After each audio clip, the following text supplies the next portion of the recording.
Nagsagawa ng ika-1,529th na malawakang blood donation drive ang World Mission Society Church of God na pinamagatang Worldwide Blood Drive to Give Life through the Love of the Passover. Kaninang 9 a.m. o umaga po sa poblasyon Mabini, Caloocan City. Ang naturang aktibidad ay kasabay sa selebrasyon ng World Blood Donors Day. Ang malawakang event na ito ay nilahukan ng 60 na bansa sa buong mundo na naglalayong maibsan ng malaking kakulangan ng dugo na dulot ng mga sunod-sunod na mga sakit at kalamidad na natamasa ng ating mga kababayan nitong mga nakaraang buwan.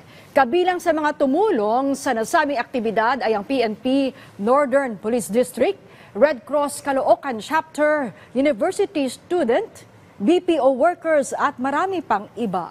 Ang World Mission Society Church of God ay isang religious organization na nagsimula sa Korea at naitatag noong 1964. Sa kasalukuyan, sila ibinubuo ng 3.7 million members sa 175 bansa sa buong mundo. Nagsusumikap na makamit ang kaligayahan sa buong mundo. Ngayon ay nagsasagawa kami ng worldwide blood drive to give life through the love of Passover.